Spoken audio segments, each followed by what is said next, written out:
Assalamualaikum warahmatullahi wabarakatuh. Perkenalkan, saya Majis Alifi dari kelas PKOA 2025 dengan NIM akhir 050 dan rekan saya. Perkenalkan, nama saya Kifnil Sofi Atamami dari kelas PKOA dengan NIM akhir 0073. Baik, kami di sini akan membuat video tentang edukasi keselamatan di dalam air. Berikut videonya. Guys, dalam berenang pentingnya kesadaran dan sikap hati-hati, berarti yaitu sikap waspada untuk menjaga keselamatan diri.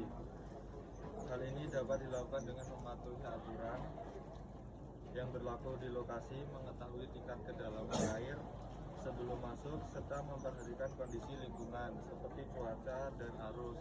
Selain itu, pentingnya juga untuk menggunakan alat keselamatan jika diperlukan, seperti pelampung atau perlengkapan pengaman lainnya. Dengan bersikap lebih hati-hati dan tidak ceroboh, resiko kecelakaan dapat dikurangi dan aktivitas berenang akan menjadi lebih tenang dan senang. Terima kasih.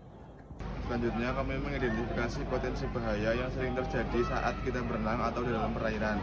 Yang pertama ada arus kuat. Arus kuat ini menyebabkan resiko kelelahan karena kita bisa terseret ke dalam arus yang lebih kuat. Contohnya berenang di pantai dengan arus balik. Pencegahannya, sebelum berenang kita harus mengenali kondisi air terlebih dahulu. Jangan berenang sendirian dan berenang menyamping jika terjebak arus. Selanjutnya ada kedalaman mendadak. Kedalaman mendadak biasanya terjadi pada sungai yang lantainya tidak tertentu, misal ada dangkal dan dalam. Cara pencegahannya yaitu sebelum kita berenang kita harus periksa kedalamannya terlebih dahulu dan gunakan pelengkung bagi yang belum terlalu mahir berenang atau bagi pemula. Selanjutnya ada permukaan licin. Permukaan licin biasanya terjadi di tepian kolam renang seperti sekarang, banyak tepian licin. Cara pencegahannya harus selalu berhati-hati dalam berjalan dan tidak berlari-larian saat berjalan di tepian kolam renang. Selanjutnya ada kelelahan. Kelelahan ini menyebabkan hilang kontrol koordinator saat berenang sehingga menyebabkan ritme saat berenang kacau. Cara pencegahannya yaitu sering-sering latihan fisik dan agar daya tahan renang, lalu istirahat berkala. Selanjutnya ada kram otot. Kram otot ini menyebabkan gangguan saat berenang sehingga dapat menyebabkan tenggelam. Cara pencegahannya yaitu dengan pemanasan yang cukup dan tidak aktivitas berlebihan seperti begadang dan lain sebagainya. Selanjutnya ada 6, ada kurang pengawasan. Contohnya kita berenang sendirian tanpa mengetahui medannya dalam atau tidak. Cara pencegahannya, kita berenang berpasangan dan menggunakan pengawas terlatih. Oke guys, selanjutnya prinsip never swim alone atau buddy system. Prinsip ini menegaskan bahwa setiap aktivitas di air, baik berenang, bermain maupun latihan, tidak boleh dilakukan sendiri. Tujuannya yaitu adalah meningkatkan keselamatan dengan cara saling menjaga dan saling membantu jika terjadi masalah. Hal-hal yang perlu dijelaskan dalam video ini yaitu yang pertama, konsep berpasangan atau buddy. Setiap orang memiliki satu pasangan. Pasangan bertugas untuk tetap berada di sekitar kolam dalam jarak yang aman dan mudah terlihat. Yang ketiga, buddy sekadar teman tetapi mitra keselamatan. Selanjutnya, saling mengawasi. Kedua buddy harus saling memperhatikan kondisi satu sama lain. Selanjutnya, pastikan buddy terlihat tidak jauh dan tidak menunjukkan tanda kesulitan. Dan yang terakhir, jangan terlalu fokus bermain sendiri hingga mengabaikan pasangan. Selanjutnya, tanggung jawab bersama. Jika buddy berpindah tempat, harus saling memberitahu. Tidak meninggalkan buddy tanpa sepengetahuan pasangan. Dan keselamatan adalah tanggung jawab bersama. Selanjutnya, tindakan saat keadaan darurat.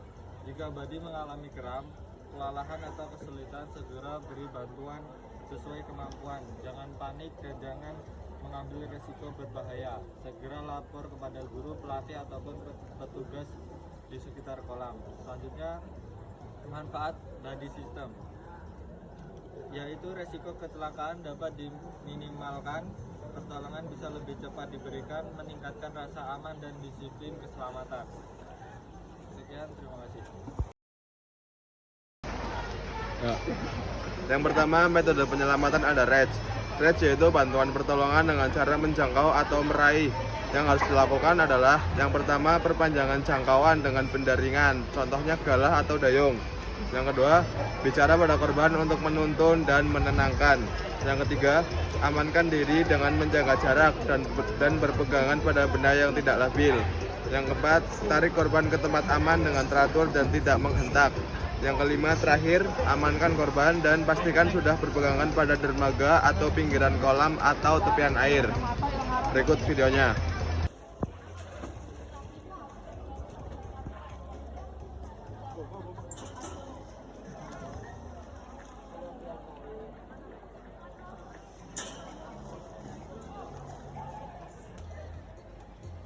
Selanjutnya yaitu throw, melempar alat apung, yaitu dengan melempar alat apung ke dekat korban sehingga korban dapat meraihnya dan korban bisa berenang ke tepian atau dengan cara ditarik dari tepian. Terima kasih.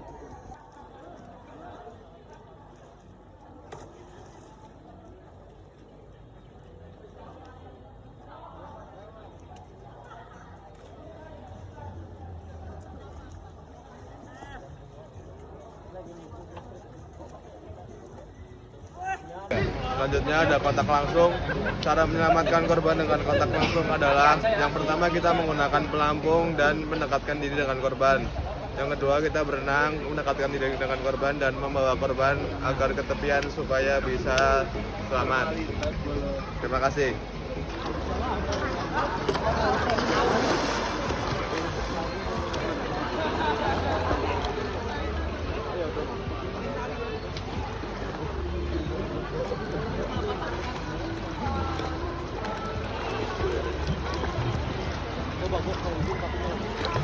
Wah.